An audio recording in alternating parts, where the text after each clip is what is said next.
The morning sun sparkled on Lake Superior's surface as Tom Miller adjusted his diving equipment on the research station's main deck. At 45 years old, with graying hair and weathered skin from years of marine research, he had seen almost everything the Earth's waters had to offer. Almost. What he hadn't expected to see was a spacecraft hovering above the lake's surface on this quiet Tuesday morning. All staff to the main conference room. The speaker system crackled. This is not a drill. I repeat, all staff to the main conference room. Tom looked up one last time at the sleek, blue-tinted vessel that hummed softly above the water. It was shaped like a giant teardrop, with what appeared to be fins along its sides. Whatever these visitors were, they seemed to have an appreciation for hydrodynamics. In the conference room, Director Adams stood at the front, his usual calm demeanor somewhat shaken. People, we have first contact. The beings call themselves the Deeps. They're a water-breathing species, and they've chosen our research station for their first interaction with humans. A murmur went through the room. Tom sat up straighter, his decades of experience with marine life suddenly seeming more relevant than ever. They can breathe air too, Adams continued, but they need to stay hydrated. Think of them as amphibians, but more advanced. They chose us because we're one of Earth's leading water research facilities. The door opened, and 3 figures entered. Tom's breath caught in his throat. The Deeps were beautiful in an alien way. Their skin had a bluish-green shimmer, like sunlight through clear ocean waters. They stood upright like humans, but had gill-like structures on their necks. Their large, dark eyes seemed to take in everything at once. The tallest Deep stepped forward. "We bring greetings," it said through a small device attached to what might have been its throat. The voice was clear, but had a musical quality, like water flowing over rocks. "I am First Observer White. With me are researchers Green and Purple." Tom noticed how they used simple color names. Maybe their real names were too complex for human pronunciation. Director Adams introduced his key staff, and when he got to Tom, First Observer White showed particular interest. "You study water life. We would very much like to learn about Earth's aquatic species." "I'd be honored to share what I know," Tom replied, trying to hide his excitement. Here was a chance to learn about water-adapted intelligent life. The next few hours were a blur of activity. The Deeps set up their own equipment alongside the human instruments. Tom watched in fascination as they demonstrated their ability to breathe both in and out of water. Their technology was advanced but focused almost entirely on aquatic applications. "Our world is 95% water," Green explained to Tom as they examined lake samples together. "We evolved in the deep oceans before learning to walk on our small land masses." Tom noticed how the Deeps needed to spray themselves with a fine mist every hour or so. Their skin would start to look dull if they didn't. When he asked about it, Purple explained, "Our bodies require constant hydration. On our world, the air carries more moisture. Your Earth is very dry to us." As the day progressed, Tom learned more about their home planet's oceans, deeper than Earth's, with different mineral compositions and pressure systems. The Deeps had mastered underwater living in ways humans could only dream of, yet they seemed fascinated by Earth's relatively shallow waters. "Your species adapted to land so completely," White observed, "yet you return to the water again and again. Why?" Tom thought about it. "I guess we never lost our connection to it. Water is where all Earth life began. Maybe we're just trying to understand our origins." White made a sound like gentle waves. Tom would later learn this was their version of thoughtful acknowledgement. As the sun set over Lake Superior, turning the water to gold, Tom watched the Deeps taking careful measurements and samples. He had a feeling this was just the beginning of something extraordinary.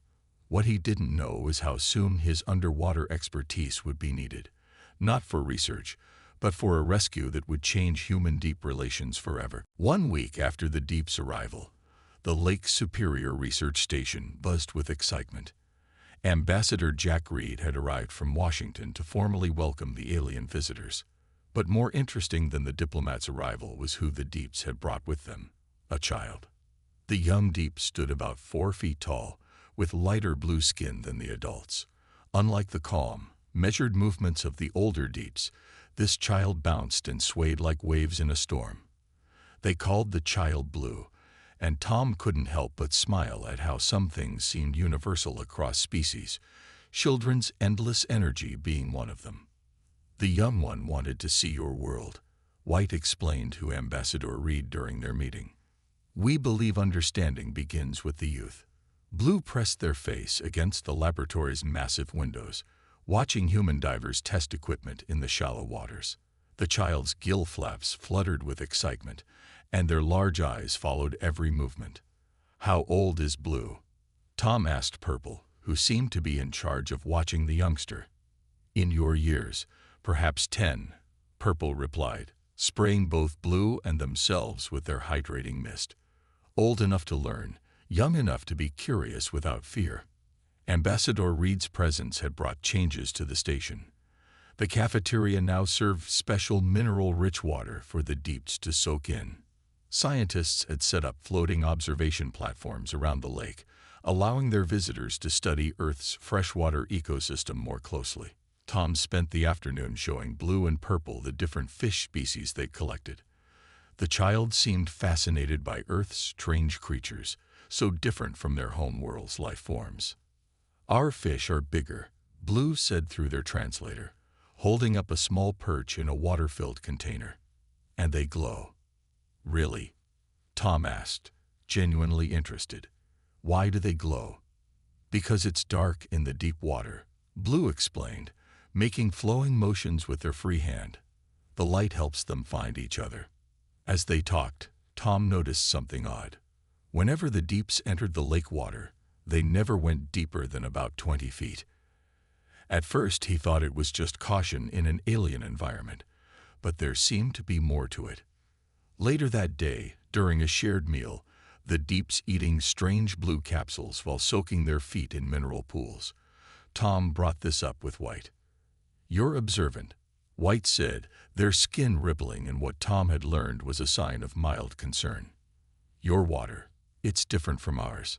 The pressure, the mineral composition. We can survive in it, but not at the depths we're used to. Ambassador Reed, overhearing this, joined their conversation. Would this be a problem for future cooperation? We have so much to learn from each other about marine sciences. Not at all, White assured them. We'll adapt. Our engineers are already working on solutions, and the shallow waters are fascinating enough. Blue suddenly appeared behind White, dripping wet. Can I watch the human divers again tomorrow? They go so deep. How do they do it? Humans have special equipment, Purple explained, quickly spraying Blue with hydrating mist, and their bodies are built differently than ours. Tom watched as Blue mimicked the diving gestures they'd seen earlier. Something nagged at the back of his mind, a worry he couldn't quite place. He made a mental note to review the safety protocols around the observation platforms, especially with such an energetic young visitor around. The day ended with a spectacular sunset over the lake.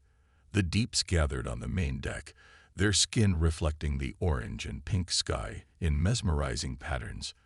Blue sat at the edge of the platform, feet dangling in the water, watching fish swim below. Tomorrow, Ambassador Reed announced, we'll demonstrate some of our underwater research vehicles, show you how we study the deeper parts of the lake. The Deeps hummed their approval, their voices mixing with the sound of gentle waves. No one noticed Blue's expression of intense curiosity as they stared into the darker, deeper waters beyond the observation platforms. No one could have guessed that tomorrow's demonstration would turn into something much more dramatic than planned. The next morning dawned clear and calm over Lake Superior. Perfect weather for the underwater research demonstration. The humans had prepared their best equipment: diving suits, underwater cameras, and a small research submarine. Tom stood on the main observation platform, checking the water temperature on his devices. Beside him, Blue watched with intense interest as other scientists prepared their diving gear. What's that? Blue asked, pointing at an oxygen tank. "That helps us breathe underwater," Tom explained. "Humans can't breathe water like your people can, so we need to bring air with us." White and the other adult Deeps were in a meeting with Ambassador Reed, discussing the day's schedule. Purple was nearby, helping set up some of their own equipment, occasionally glancing at Blue to make sure the child stayed out of trouble. "Can I touch it?" Blue asked, reaching for the diving gear. "Better not," Tom said gently. "But you can watch when we demonstrate how it works later." The morning progressed smoothly.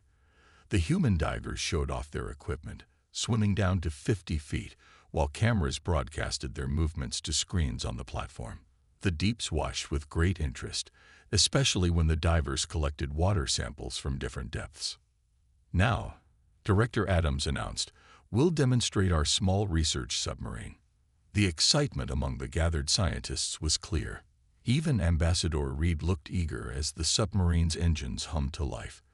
The small vessel moved smoothly through the water, its lights cutting through the deep blue of the lake.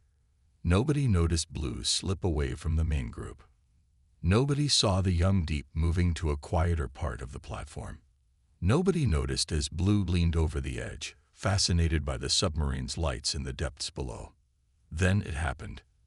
There was a splash, not loud enough to draw immediate attention over the submarine sounds and the excited chatter of scientists. But Purple's head snapped up, parental instincts triggering instant alarm. "Blue?" Purple called out, looking around. "Blue." The panic in Purple's voice cut through all other noise. Everyone turned. White rushed to the platform's edge, eyes scanning the water. Tom saw the ripples where Blue had fallen in. But something was wrong. Instead of swimming back up, Blue was sinking. Fast. "Help!" Purple cried out, voice filled with terror. "The pressure. Blue can't handle the depth." The adult Deeps rushed to the platform's edge, but they hesitated.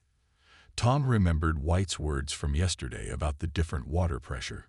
If the adults couldn't handle the depth, White dove in first, followed by two others. They swam down about 20 feet, their movements already showing signs of strain. They couldn't go deeper. The Earth's water pressure was affecting them exactly as White had feared. "Blue!" Purple screamed, spraying mist frantically into the water, as if it could somehow help the child below. Through the clear lake water, they could see Blue sinking deeper 40 feet, 50 feet, still going down. The child's movements were weak, clearly affected by the unfamiliar pressure and mineral composition of Earth's freshwater. Director Adams was already calling for emergency crews. Ambassador Reed was shouting into his phone. The Deeps were making high-pitched sounds of distress that their translators couldn't convert into words. Tom didn't hesitate. He grabbed his diving gear, the equipment he'd been checking just minutes ago. His hands moved quickly, automatically, from years of experience. "What are you doing?" Ambassador Reed called out. "The kid's at 70 feet now," Tom said, checking his pressure gauge. "Getting deeper every second. Our bodies can handle the pressure. Theirs can't. It's too dangerous." Director Adams protested. "Wait for the rescue team." "No time." Tom cut him off, securing his mask. "Kids that age can't hold their breath long. Doesn't matter what species they are." Before anyone could stop him, Tom took 3 steps and dove into the lake. As he submerged, he could see Blue still sinking into the darker waters below. The child's movements were getting weaker. Tom kicked hard, pushing himself down faster. He had to reach Blue before it was too late. The real challenge wasn't just getting down there. It was figuring out how to save a child from a species that breathed water completely differently from humans. Tom's descent into Lake Superior's cold waters was swift and calculated. His dive lights cut through the deepening blue as he followed Blue's sinking form. The pressure gauge on his wrist showed 90 feet and increasing. Above him, he could barely make out the shapes of the deep adults, struggling at their maximum safe depth of 20 feet. Through his diving mask, Tom kept his eyes locked on Blue. The young Deep's normally bright skin had dulled to a pale gray, and their movements had become dangerously weak. At this depth, the unfamiliar pressure of Earth's water was clearly affecting Blue's alien physiology. "Hang on, kid," Tom muttered through his regulator. His words came out as bubbles, but focusing on talking helped him stay calm. His earpiece crackled with Director Adams' voice. "Tom, you're passing 100 feet. What's your status?" "Still breathing fine," Tom responded, his voice steady despite the situation. "Blue's about 20 feet below me. Not moving much now." A different voice cut in. It was White, their translator, making their panicked words clear even underwater. "Our child's gill structures. They're not designed for this pressure. They're collapsing." Tom processed this information quickly. He'd spent decades studying how different species adapted to water pressure. If Blue's gills were collapsing, they'd soon be unable to extract oxygen from the water at all. The depth gauge now read 120 feet. The water was colder here and darker. Tom's dive lights provided the only illumination, creating a small sphere of visibility around him. Blue had stopped sinking, but was now floating motionless. "Need to act fast," Tom reported. "Blue's not moving anymore." Purple's voice came through, trembling. Can you save our child?" Tom reached Blue's level, now at 130 feet. Up close, he could see the young deep's gill structures were indeed compressed, barely moving. But there was still a flutter. Blue was alive. He had to think fast. The deeps breathed water, but their gills couldn't handle this pressure. Humans couldn't breathe water at all, which is why they had diving equipment. Then it hit him. "Director," Tom called through his radio. "The deeps breathe both air and water." "Right." "Correct," White's voice confirmed. "But at this depth." "Trust me," Tom interrupted. "I have an idea. But I need to know, can Blue breathe normal air like on the surface?" "Yes," Purple answered quickly. "But how?" Tom was already moving. He positioned himself next to Blue's now still form. With practiced movements, he removed his spare regulator, the backup that all professional divers carried. "Tom, what are you doing?" Director Adams demanded. "Their gills can't handle this water pressure," Tom explained, working quickly. "But their lungs might still work with normal air, like a reverse scuba system." It was a crazy idea. Diving regulators were designed for human mouths, not alien anatomy. But Tom had noticed how similar the deep's throat structure was to Earth's amphibians. It might just work. With gentle but firm movements, Tom positioned the regulator near Blue's face. The young deep's eyes fluttered. Still conscious, barely. Tom made a motion he'd seen the deeps use, touching his throat then pointing up. To his relief, Blue seemed to understand. The next moments were critical. Tom held the regulator steady as Blue's mouth opened slightly. He watched intently as bubbles escaped, not from the regulator, but from Blue's gill slits. The child was expelling the high-pressure water. "Come on, kid," Tom encouraged, though he knew Blue couldn't hear him. "Breathe the air instead." For a terrifying moment, nothing happened. Then Blue's chest expanded. The child's eyes opened wider, and their skin color began to improve slightly. "It's working," Tom reported excitedly. Blue's breathing air through the regulator. The relief in the radio chatter was immediate, but Tom knew they weren't safe yet. They still had to get back to the surface, and they'd need to do it slowly to avoid decompression sickness, for both of them. "Starting our ascent now," Tom reported, "but we'll need to take it slow, one thing at a time." He gently pulled Blue close, making sure the regulator stayed in place. Now came the hard part, getting back up safely while sharing air with a very different species of child. At 130 feet below the surface, Tom began the most challenging ascent of his diving career. He held Blue close, carefully monitoring how the young deep used the breathing regulator.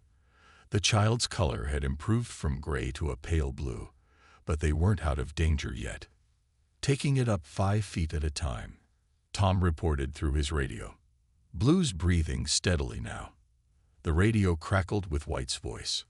Our children are stronger than adults in some ways. Blue may adapt better than we could. Tom hoped White was right. He watched his depth gauge carefully as they rose. 125 feet. 120 feet. Each movement had to be slow and controlled. Too fast, and they'd both risk decompression sickness, the dangerous condition divers called the bends. Blue's large eyes stayed fixed on Tom's face, showing trust despite their alien nature. The Yum Deep had wrapped their webbed fingers around Tom's arm, holding the regulator steady with their other hand. They were learning quickly how to breathe through the human device. At 100 feet, Tom paused for their first safety stop. "How are you doing, kid?" he asked, knowing Blue couldn't understand his words but hoping his calm tone would help.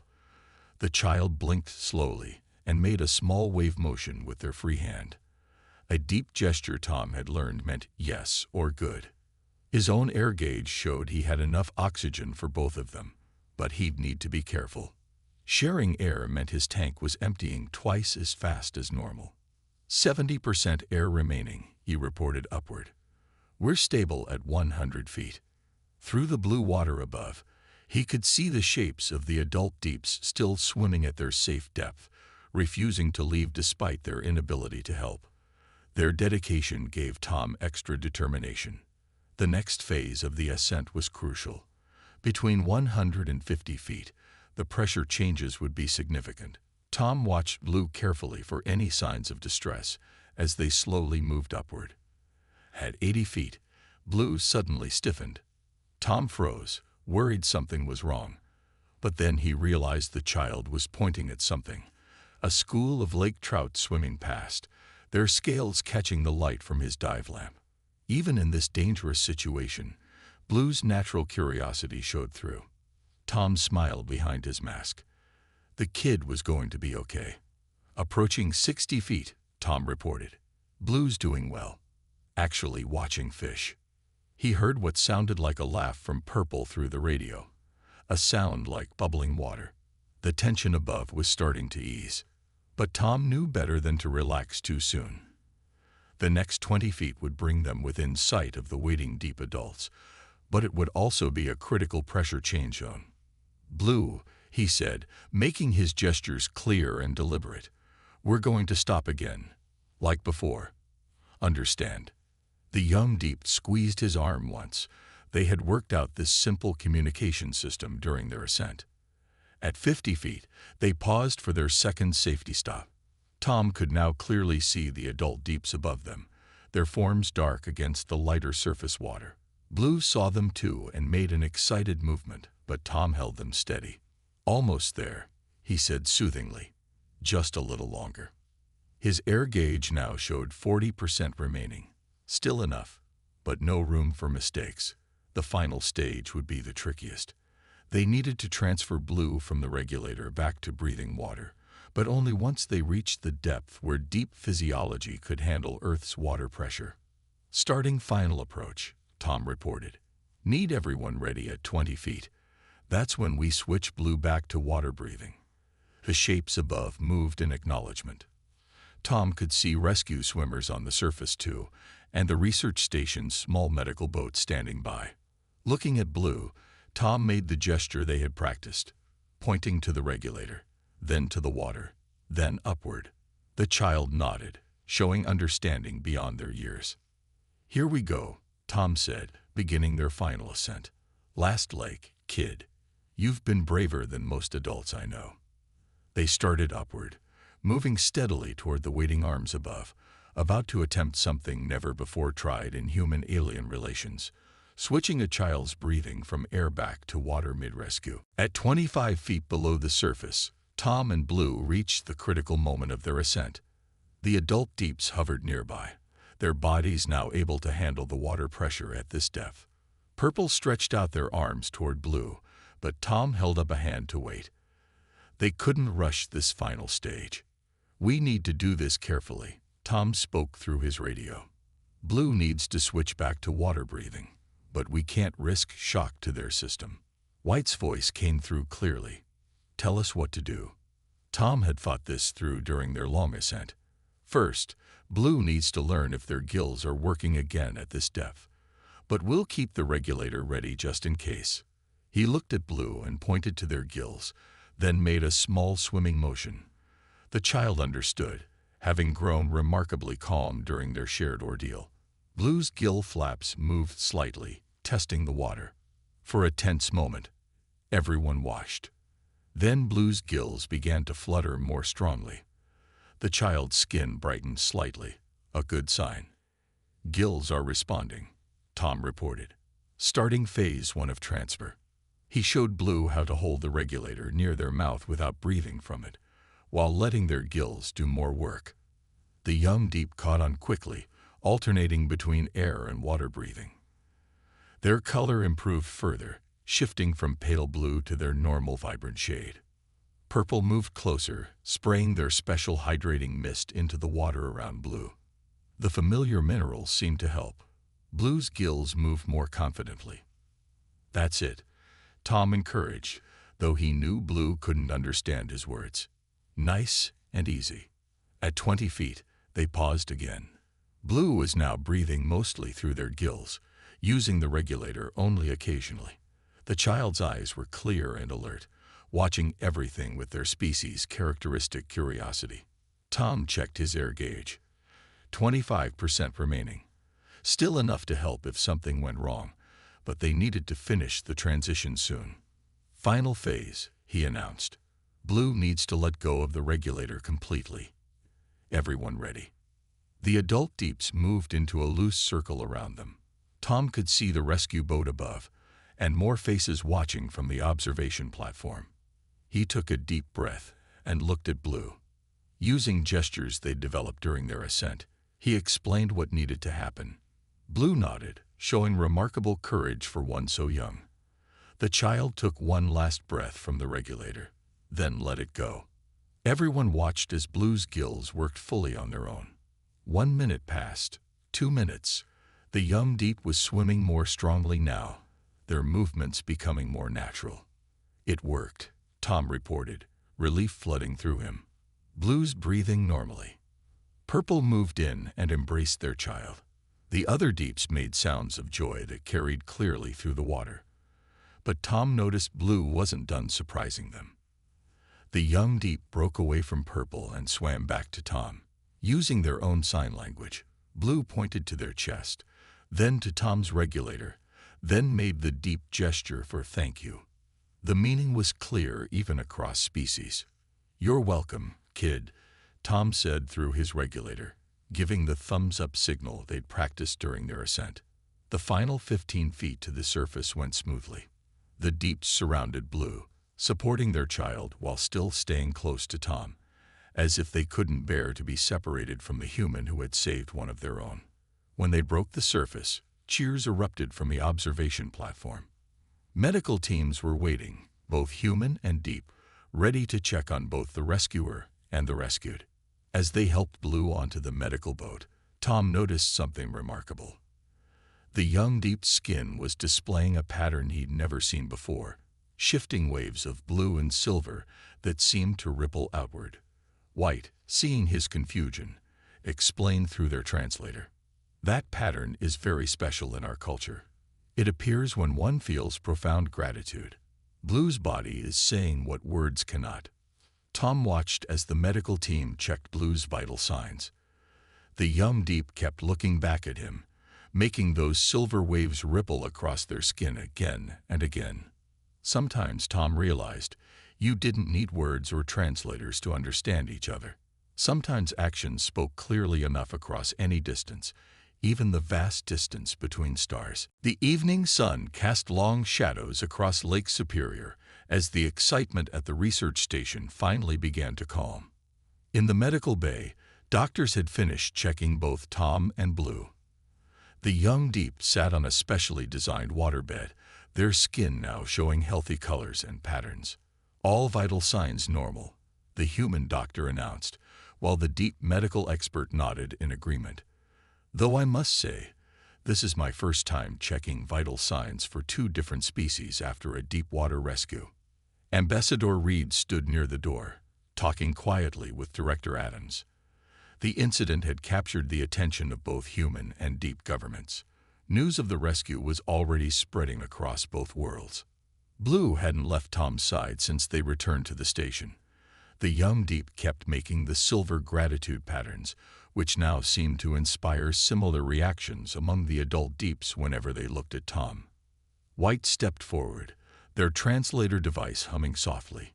"We must acknowledge something important," they said, their voice carrying through the room.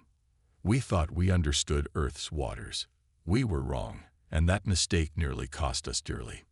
Purple joined them, still staying close to Blue. "But we learned something more important. We learned that differences between our species can become strengths." Tom sat up straighter in his chair, feeling sore but satisfied. "How so?" he asked. "Your bodies," White explained, "evolved on land, making you more resistant to pressure changes than us. Our people evolved in deep water, but with different pressures and compositions than Earth's waters. What we saw as a weakness in humans, the need for breathing equipment, became the very thing that saved our child." Ambassador Reed stepped forward. "This incident has shown us all something valuable about cooperation between our species." Director Adams nodded. Tom's quick thinking in using the regulator for reverse purposes, providing air instead of allowing water breathing. That's the kind of adaptive thinking we need. Blue suddenly spoke up, their young voice translated with a slight musical tone. "I saw the deep fish when we were coming up slowly. They were beautiful." Everyone laughed, the tension in the room breaking. Even in a crisis, Blue's natural curiosity had stayed intact. White made an announcement that made everyone pause. "Our council has made a decision. We wish to establish a permanent joint research station here, one that studies not just Earth's waters, but how our two species can work together in them." Ambassador Reed's eyes widened. "That would be unprecedented. As unprecedented as using human diving equipment to save a deep child." Purple asked, their skin rippling with what humans now recognized as their version of a smile. "We have much to learn from each other," White continued. "Today showed us that our differences are not barriers. They are opportunities." Tom's understanding of diving physics and deep biology saved Blue. "Imagine what else we might accomplish together." Director Adams looked thoughtful. "A joint station would need new safety protocols, new equipment designed for both species." "Exactly," White agreed. "And who better to help design them than the human who already proved it could work?" Tom looked up, surprised. "Me?" Blue made the silver gratitude pattern again, more intensely than before. "You could teach others," the young deep said. "Show them how to help both our kinds in the water." Ambassador Reed stepped forward. "I think that's an excellent idea. Tom, would you be interested in heading up the safety and rescue division of this new joint facility?" Before Tom could answer, Blue spoke again. "And I want to learn everything. About Earth fish, about human diving, about how water is different here. Can I be the first deep student?" The adults of both species laughed again, but there was warmth in it. Hope, too. Tom looked around the room. At the human doctors comparing notes with deep medical experts, at Ambassador Reed already discussing plans with White, at Blue's eager face still showing patterns of gratitude and excitement. "Well," he said finally, "I suppose someone needs to keep an eye on our first deep diving student." Blue's skin lit up with joy patterns, and the adult deeps made their musical sound of approval. Outside, the sun set over Lake Superior, its waters now holding not just Earth's secrets, but the promise of something greater, a future where the differences between species made them not weaker, but stronger together.